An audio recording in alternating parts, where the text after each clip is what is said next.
Okay, so hi, ladies and gentlemen, welcome to Entrepreneurs 11. This is the ninth episode, and I'm glad to have with me Ms. Susan Reynolds. Hi, Susan. Welcome to Hi, how are Entrepreneurs you? 11. Nice to see you. Same here, Great same to be here. here. Just for the audience's sake, Susan is the co-founder and board chair of LookUp Live, which is a global action forum on youth-related matters for changing the world. So, Susan, it's a great pleasure to have you here, and I think we can directly jump into the first segment called Gully Cricket. Okay, Susan, why don't you tell us about your background, where you're from, what have been your formative experiences, etc. great. So I am from California in the States. I'm currently at our summer cottage in Lake Tahoe, where I've been sheltering in place with my parents and my sister and my brother-in-law. I think the important thing to know is I am a lifetime educator. I started teaching middle school English and social studies right out of university. And the interesting thing was I bridged this gap between teaching without technology. 1997, I was asked to help write the technology plan for my school. The beginning of the internet, I didn't really know what the internet was, but I was using something called the Oregon Trail CD-ROM. And that just gives you a sense of this, the longevity of this, as well as the rapid, uh, rapid change. But when I found the internet, I felt my brain speed up, which Mhm. caused me to ask, what are the promises and perils of this? Right, So right, right. that's my background. I train teachers how to use technology in the classroom, Mhm. integrated the curriculum. But it was really in 2014 when Right. I realized there was an escalating mental health crisis on college campuses, and this was global, and wondered what role our digital lives, youth's digital lives, was playing in this. And a lot of the depression and anxiety and stress and um, eating disorders and suicidal tendencies and really extreme issues were happening, but not many people were talking about the role of social media, of digital overload, of living in a 24/7 connected world. So Right. that's really when I dove into this research. Okay. Sure, sure, sure. And fun fact, you used to teach two of my favorite subjects, which are English and social studies, and a wonderful choice of place that you have at the background. Susan, tell me, when was the first time you remember that you wanted to get into entrepreneurship? In the sense that, was it something that was always in the back of your mind, or you took this opportunity as it came? So I think when I was teaching social studies in particular, I was very interested in um, movements, social change movements, Right, right. racial justice, social justice. And I realized the best thing I could do for my students was to provide them with role models, with change agents. Okay. So, Okay. as early as in the during the Civil War, Mhm. abolitionists, women abolitionists in the civil rights movement.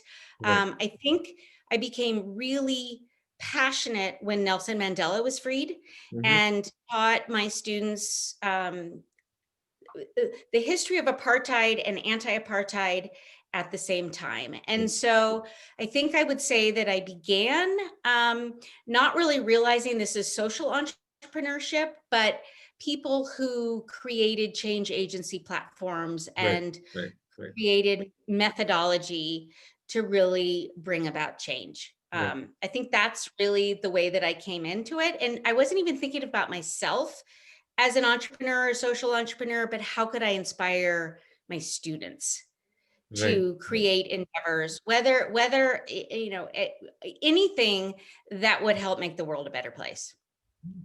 Oh, right, right. And I think it's wonderful how, this demonstrates that social events and what goes around in the society can affect the outlook of people, especially with respect to what they want to do and what means a lot to them.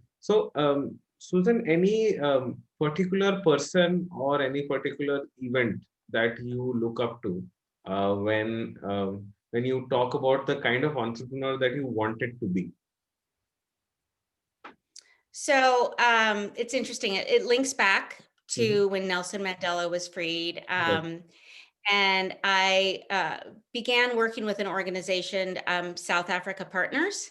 Mm-hmm. And I learned how people sort of took that risk to realize there was something to change, Right. Right. and formed nonprofits to actually carry that out, and make that change. And I can't really tell you why.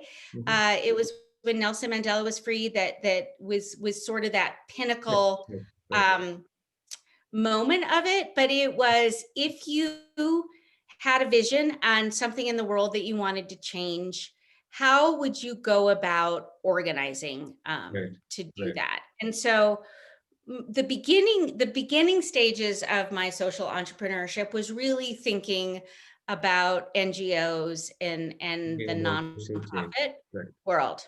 Right. Right. Right. Great. So we move on to our next segment, Susan, which is power play. Um, so can you tell us something about lookup? What is the core thought and what is the driving force behind lookup?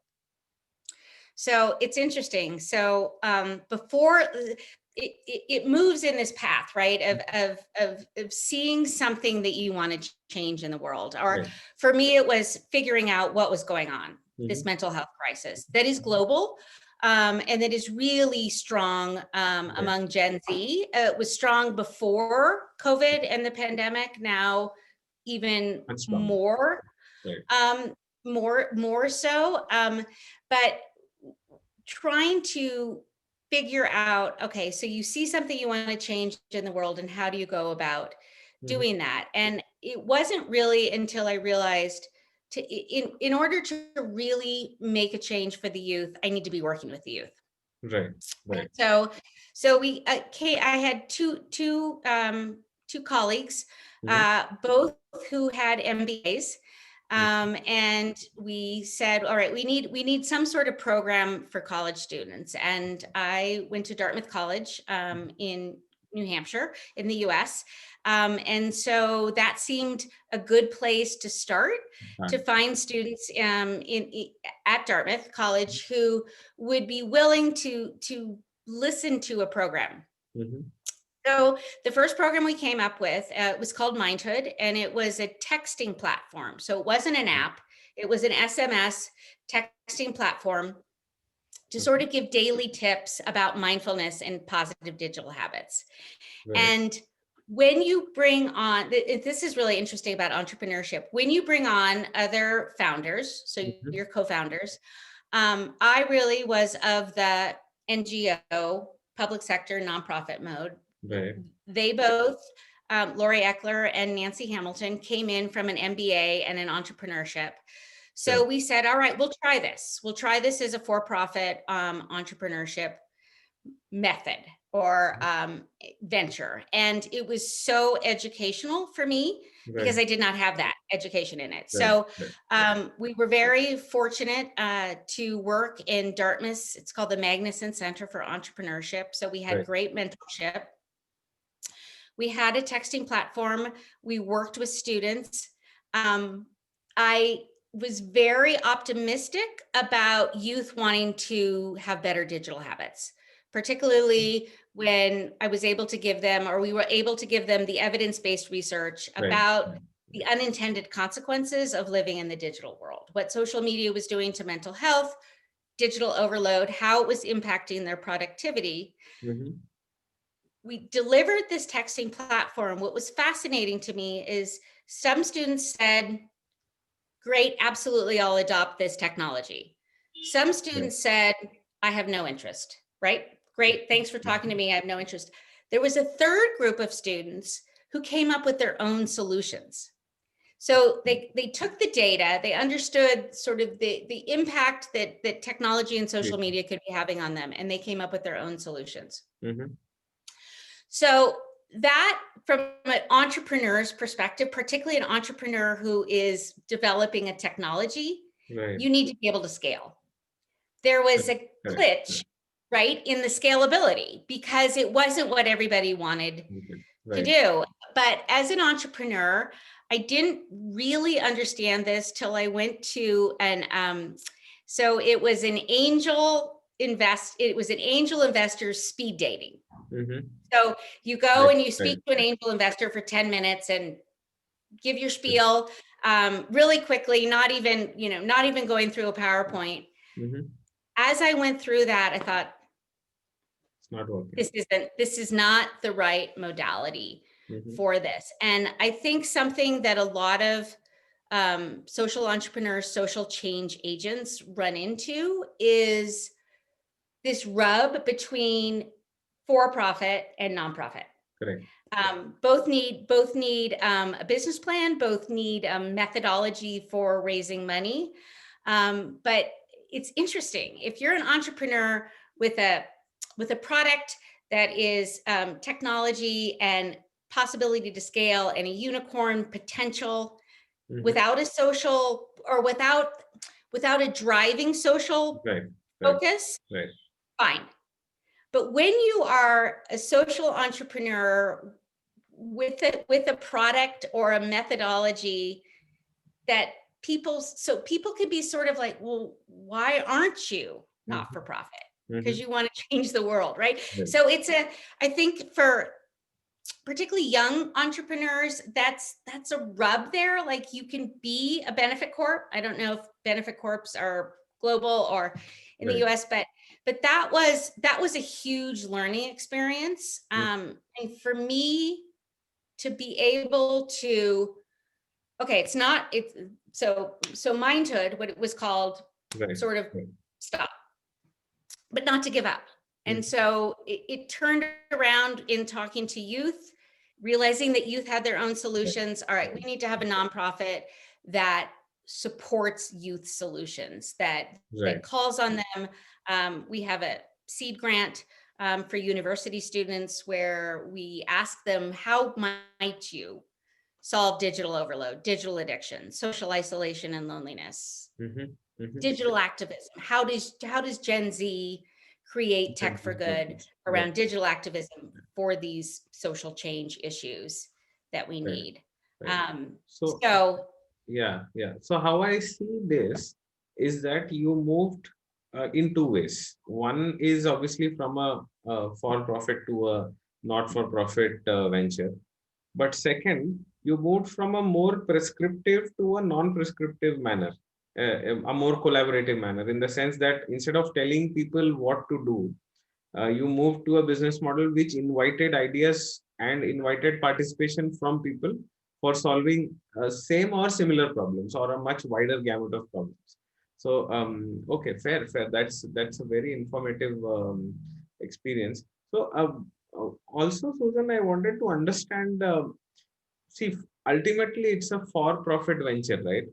So the pockets are much heavier of the founder. In the sense that the founder has an opportunity to create much more wealth for himself and or herself, and for the organization as well. Leaving that temptation, you moved into a not-for-profit venture, right? So how difficult was it, and what sealed the deal for you? So I think so I always just wanted to I mean, it's not change the world. I always wanted to solve the problem. Right. Solving the problem was the driving force. There was no, there wasn't that driving force of the financial gain of it. And so it almost became that the success and the financial gain was really social capital, so to speak, or in solving the problem and to galvanizing youth around it. So this startup competition is, we provide up to a $2,500 seed grant Right. or university students to come up with an advocacy campaign, an app. It can be an app. Right. It could be a for-profit venture. Mhm. It could be an art installation. It could be a movie, a range of things. So for me, the financial gain or the success gain Mhm. was really on how many youth were engaged in this issue, Right. in creating a change, of working together through this. And in essence, by shifting over to this model, we Mhm. were providing opportunities Right. for Right. entrepreneurs, social entrepreneurs, right? People to create nonprofits. So in essence, that really became the motivation Right. behind this. I will say I have many friends in this, what I would call the digital well-being or the humane tech Mhm. mode. It's a hard place Right. to Right. actually Right. move into the tech entrepreneurship where you create that unicorn, Right. Right. And scale and grow. It's just a harder place. right. Right. And I think it was probably Mr. Ratan Tata, who's a big Indian businessman, who said that an entrepreneur should not aspire to create value for himself or herself only. An entrepreneur must aspire to create value for a lot of people, may not be millions, but at least thousands, and that is perhaps where this aspiration of lookup comes best into picture. Susan, I think you mentioned that you've been a career educator. You've been a lifelong educator. A very few examples have been seen where people move from education into entrepreneurship. So, how did this come about? In the sense that, how did you move from that skill set to this skill set? So such a great question. I think it's all about inspiring change agency. Right. So as a teacher, right, as an educator, of using models of role models, particularly in social studies and history, who have inspired social change movements, and hoping to inspire my students to actually go out and create or find careers where they are participating in endeavors that want to make the world a better place. And I saw that across the board. I mean, I had students in Africa, in health nonprofits, creating solutions for that. Students that went into energy exploration and climate change. I think so. So that when I left teaching, took a break, became a yoga and mindfulness teacher, and then came back into it, realized I love working with youth, Right. and how can I work with youth in a different manner of creating change Right. and Right. inspiring them Mhm. in a different way than as a teacher, but as an organization that provides opportunities. I mean, Jayesh, where we met, we have a teen leadership council Right. who watched the movie The Social Dilemma. Mhm. And there's another, using movies. I mean, I used to teach Right. all the time with documentaries and movies, but The Social Dilemma, um, as a docudrama, Right. as opposed to a documentary, because it Okay. has some Right. fictional pieces in it, is rings the bell of a Right. call to action for change agency. Right. So using this movie and our partnership, we have a partnership with The Social Dilemma, Right. um, and a teen leadership council that wanted to do something to engage their peers, Mhm. engage youth around answering the call to action about the Right. unintended consequences of the attention economy, helping them like put on this amazing global summit where we put out a call for speakers, and we Right. ended up with over 50 youth speakers Right. around, Correct. you know, several different topics around the digital, solving the problems of the digital world while celebrating the positive aspects. Right. So I think this experiential entrepreneurship and being able to offer youth opportunities for this, it's a different educational model, but it is still, I still feel like I get to be this teacher with the Teen Leadership Council and with the teams, and we have a leadership lab for students who win these seed grants. Great. So it's a different model. It's using social entrepreneurship to create almost, it's not an educational organization, but action organization. In some ways it is. I mean, it offers experiential learning. Correct. So I'll tell you the reason why I asked this question. It's because I have had this long-standing belief that educators touch so many lives and they impact a lot of people. So formatively, if the seed of entrepreneurship, but more importantly, if the qualities of what an entrepreneur might require are developed by educators and new models are taken through by educators, we can have a much larger community of entrepreneurs. And that is perhaps the reason why I find this very interesting, that you moved from education to entrepreneurship. And which brings me to my next question, that since you're still very active in the academic circles, what do you think is the importance of the synergy between academia and entrepreneurship? How can that synergy do wonders for the society?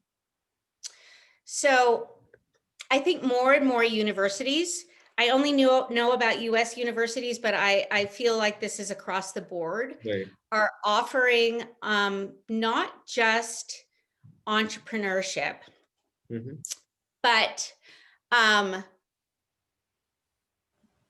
experiential learning within that. So it's not just creating an endeavor and then moving into a business, but it's that thinking mind. And I think one of the correlating crossovers is human-centered design, and so design thinking. And from my experience at Dartmouth, human-centered design is crossing over every discipline. And so it's the mindset of identifying a problem and then going to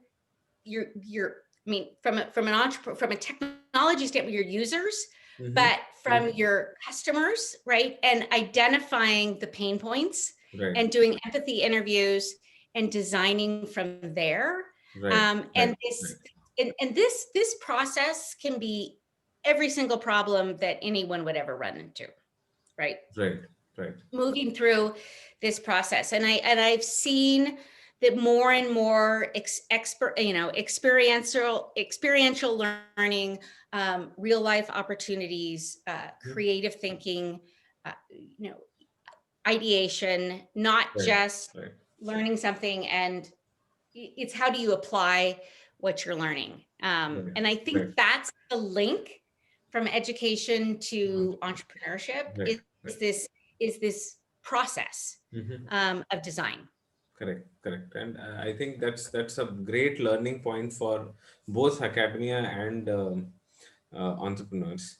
So what is the one most surprising thing that has changed in you ever since you've become an entrepreneur? Oh, what a good question. It's really fun.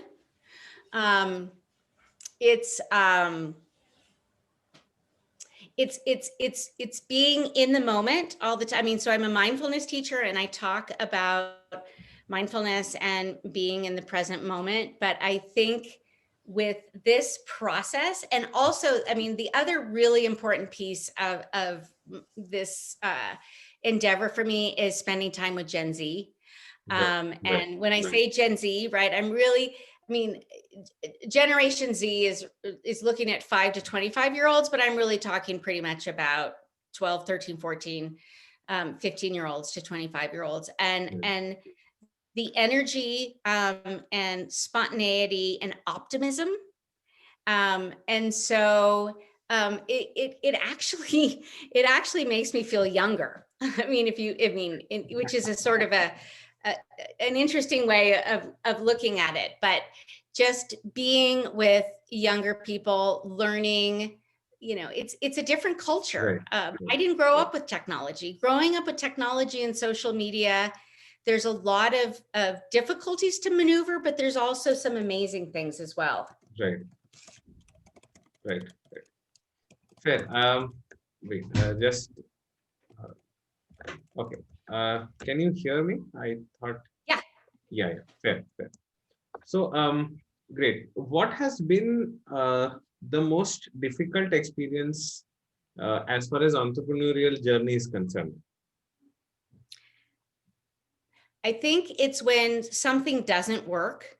Mm-hmm. And so I would say that we got to a point with Mindhood where it wasn't going to work.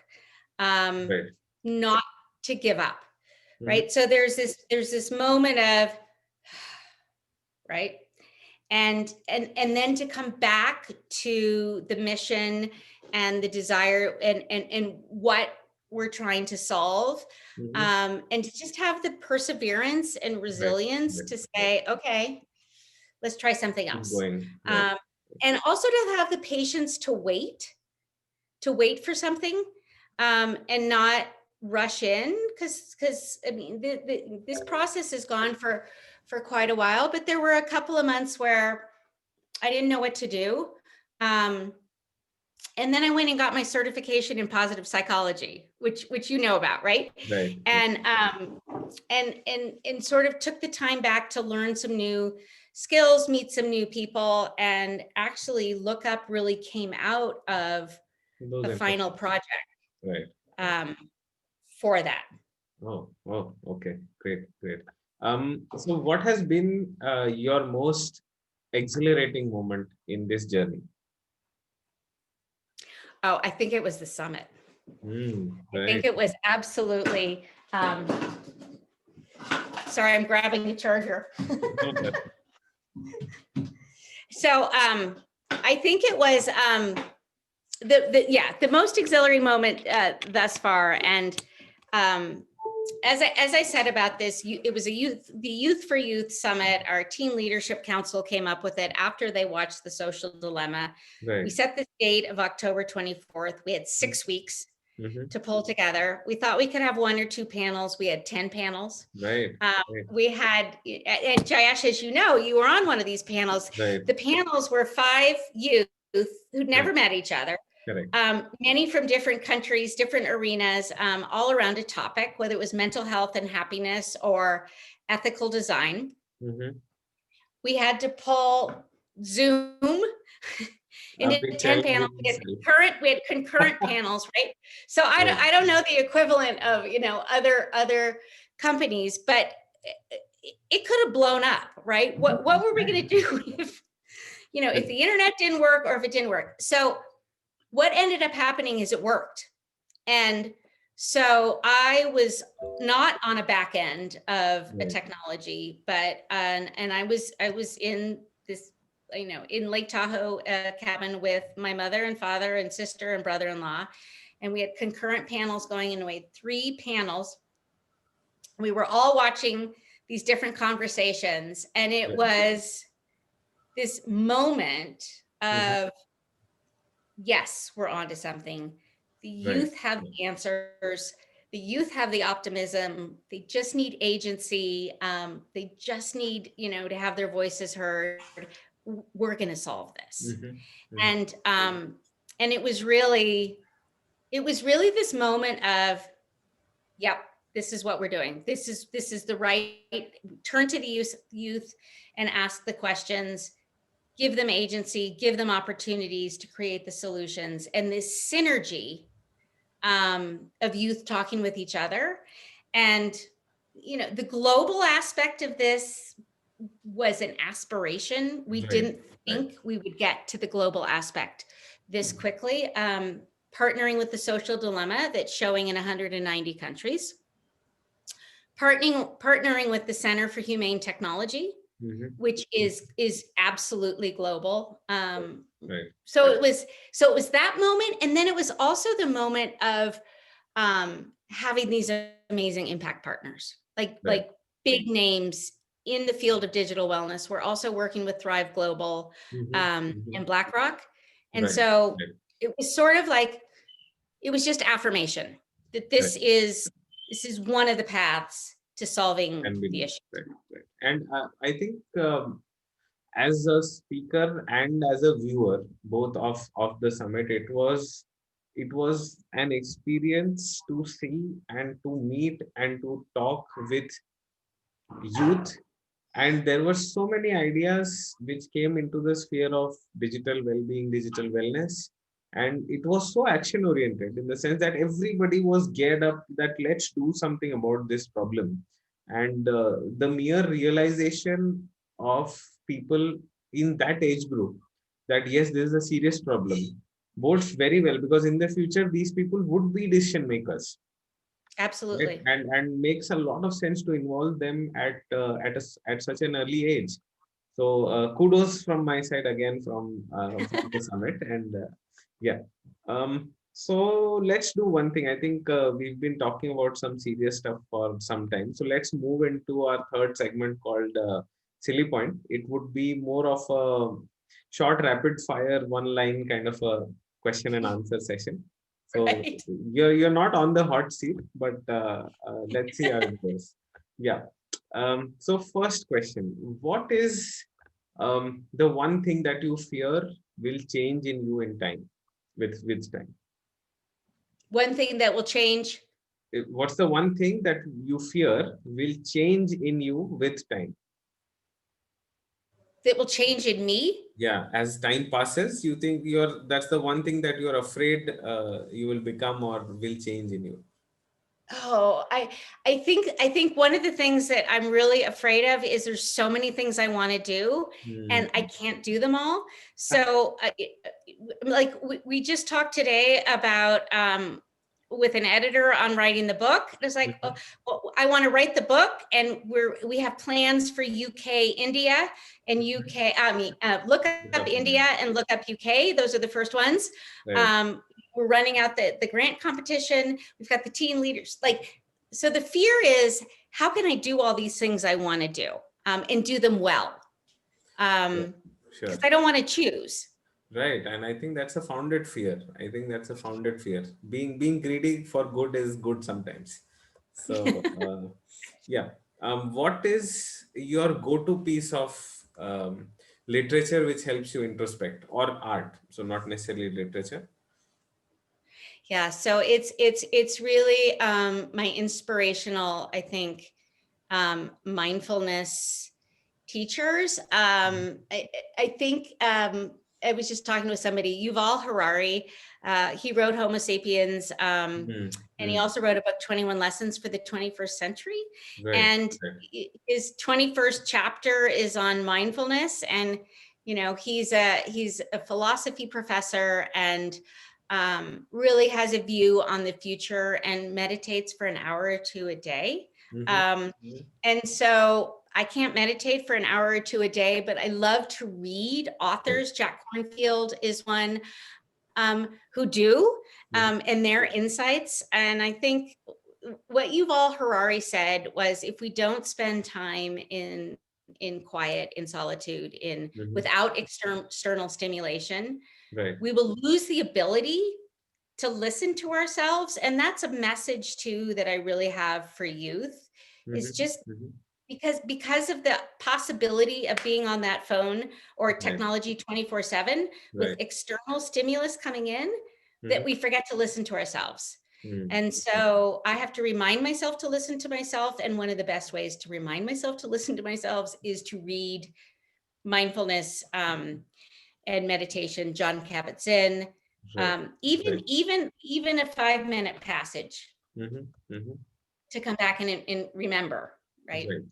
Right. Makes a lot of difference. I think 5 minutes a day can at least sustain you for a day, right? So if it becomes a daily habit, makes a difference. Exactly. Okay.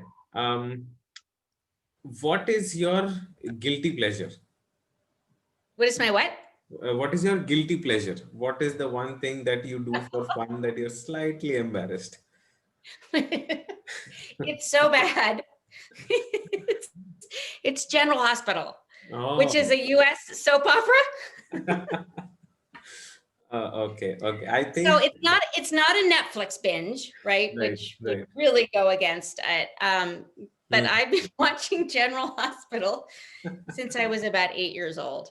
So when Okay. I need to just tune out, Mm-hmm, mm-hmm. I dive into this fictional world. Okay. I think among the list of guilty pleasures that I've heard, this is right up there. So yeah. Okay. So if there is one thing that you could change about the society in general, as in, I'm not talking about a specific country, I am talking about human society in general. What would that be? Be kind. Hmm. I mean, I think, I mean, I think it's that saying that we don't know what other people are walking around with. Mm-hmm. And kindness and smiles make such a difference. Right. So Right. that's what, and the other thing is, it let go of the little things. Sure. I think uh, COVID, my mother has cancer, and Okay. she's doing phenomenally well, but it's all of a sudden, um, there's a finality, right? And so Mhm. spending time with her, and the time I have with her is so precious. Right. And so those little things, let them go. I mean, and I remind myself of that, as well. And that whole piece of being able to live in the moment. So if we can live Right. in the moment and be kind, Mhm. um, and appreciate the people. And Jeff Orlowski, who's the director of the Social Dilemma, um, spoke a phenomenal keynote, encouraging people to be change agents and how to be social entrepreneurs. Mhm. And one message was, it's not a sprint, it's a marathon. So Marathon. hang in there. But the other thing he talked about is the legacy we leave. Right. And this ties into what I'm saying, because he said some people think about the legacy is what I do in the future. And Mhm. he's like, your Mhm. legacy is right now, and it's in your Right. Right. relationships. Right. Right. Right. I think that's a very important message. Okay. My last question of this segment. Um. Okay. My second last. What is your favorite holiday destination? What is my favorite holiday destination? All right. Well, I haven't been sailing on the Croatian coast yet, so that's like this sort of, that's on the bucket Mhm. list. Mhm. Um, but I spent time in Bali, in Ubud, Mhm. uh, Mhm. in Yoga Land, Right. as I so to speak, and that was incredible because it wasn't just the yoga in Ubud, but it was the aura, actually, and Right. the energy, um, that I Right. felt Right. there. And this, where I said that I didn't go to Mumbai, Mhm. and said I'll go next year. Mhm. When I was faced with the possibility of going to Bali, I went, and I'm so Wow. glad I did, Yeah. because I think with vacation spots, if you have an opportunity to go someplace you want to go, go. Should be. Yeah, you should. You should. You should. Okay. My last question of this segment. So if you could become the world youth president for world youth president. So that's a hypothetical question. If you could become the world youth president, what would be your first step? So let's say it's something, as a reference point, it's something like a UN Secretary General, but for the youth. Well, I think I would want to be able to deliver the most inspirational Hmm. Hmm. speech, or inspirational, I guess speech, but in anything, be able to inspire youth Mhm, mhm. to help them feel hopeful, optimistic. You can do it. The world is a kind place that is open to your ideas. So it would really be to magnify, Right. okay, put it in every single country, to really inspire youth and give them hope and optimism, Right. Right. and to feel empowered. Right. Right. I think that would go a long way. Hope, optimism, and empowerment are these three things which youth perhaps requires the most when it comes to pushing them to change or to create change. Okay, great, great, fun segment. We move on to our last segment, which is called slogovers, right? Um, Essentially, this would be about picking your brain on picking your brain for social entrepreneurs.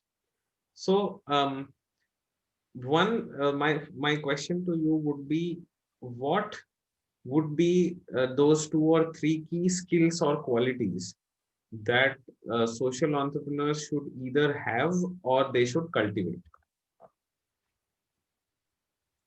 So again, I come back to Jeff Orlowski's talk, but Mhm. he asked people to identify. Okay, so there's a change they want to create. They want to solve something. Right.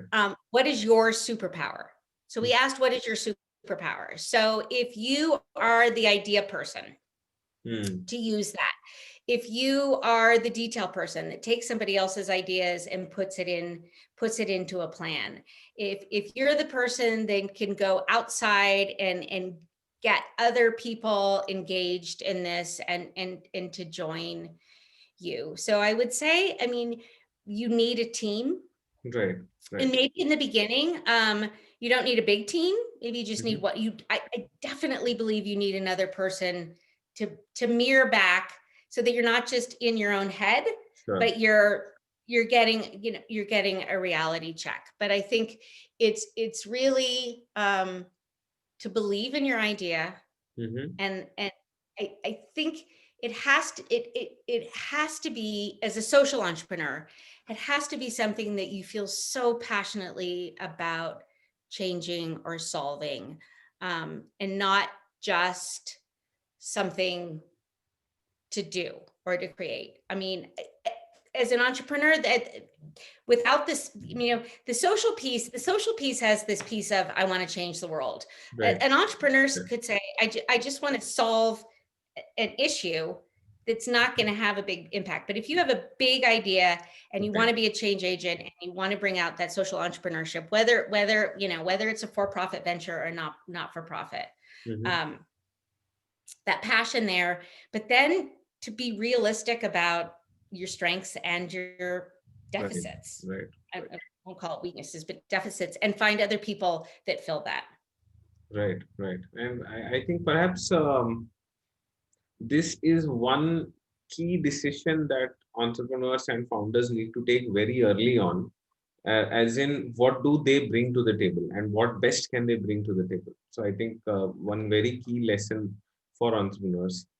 Okay, the biggest challenge I think that social entrepreneurs face is creating awareness and mobilizing people, right? So how what is your advice on how they should you know um galvanize support or rally people for a particular cause?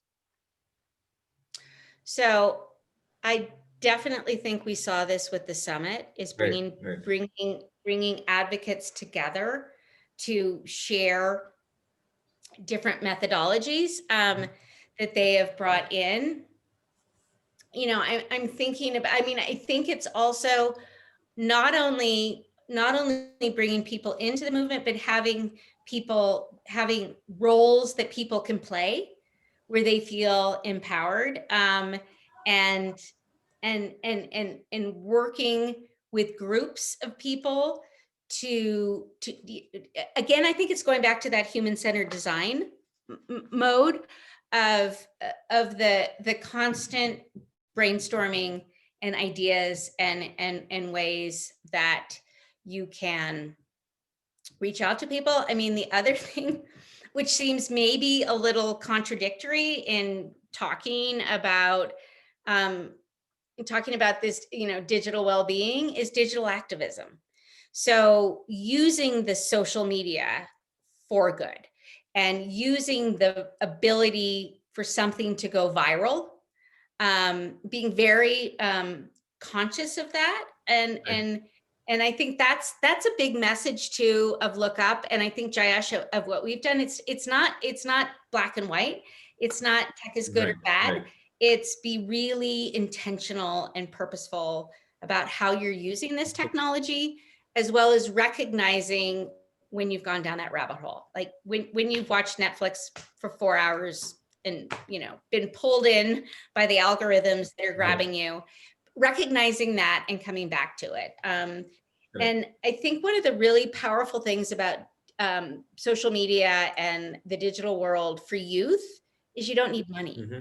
right? You don't need that Sure. financial capital to spread a Sure. message, that you can really use the the capability of reaching a global audience. It takes skill to do it, but Sure. but Sure. Sure. but that piece of it, of really turning the tide, so to speak, on the negative aspects of technology and using it for good. Mm-hmm. Mm-hmm. Mm-hmm. And perhaps this is one very important point that you raised, because I've seen a lot of social entrepreneurs chase funding or financial support. However, when you are a lot of advocacy work does not require pure funding, in the sense that it's not the finances that are the constraints. They can obviously be constraints for scale, but it is not necessarily limited by your finances. It just takes a lot of hard work to get it done the non-financial way. So I think that's a very important message. Um, my last question to you, Susan, would be, what is your message to, especially given the background of this youth summit that has happened, and the lot of work that you've done, profit, not for profit, all of that combined, what is your message to entrepreneurs who are still deciding whether they should pursue a social cause or a non-social commercial cause? So, what would be your message to help them make that choice? So I think entrepreneurship is so hard, um, and requires, uh, uh, it's a rub with entrepreneurship, because you can do it 24/7, right? So you can become addicted to entrepreneurship the same way you can become addicted to technology or your phone. I think you have to have passion for it. I think you have to really love what you're creating. And whether it's a, social, being a social change agent, and changing something, you know like global climate change, Right, right, like this, detrimental aspects of the attention economy, or if it's just something you're really passionate about, and you want to create. But I think in order for it to fuel you, not only professionally but personally, right, it right. has to be something you care about, and not necessarily something that you think could make a lot of money. Sure, sure, You sure. know,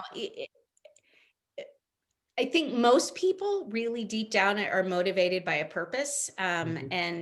and the purpose can just be what makes you tick. Yes, But yes. I think there has to be some propulsion of Mhm. passion, or creativity or joy. Right, Um, right, in order for it to be a correct.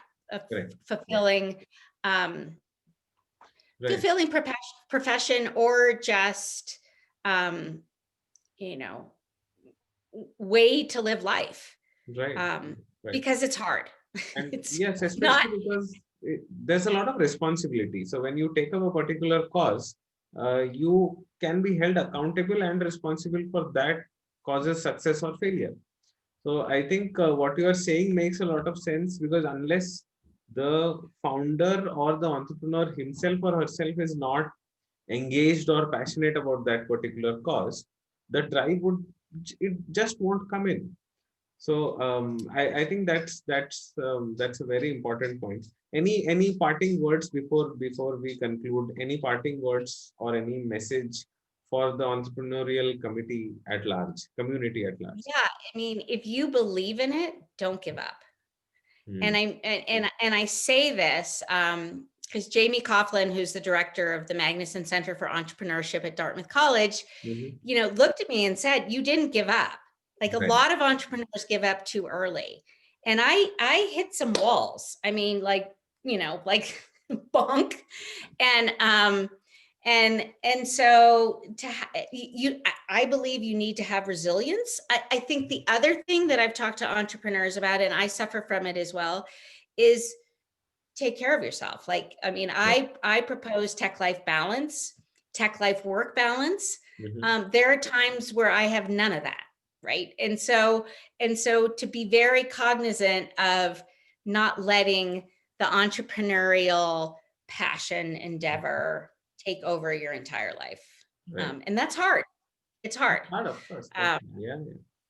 The zeal and it versus can the ebb and passion. flow. You can have a really bad month where you just work 24/7 and then you're like, oops, okay. Right.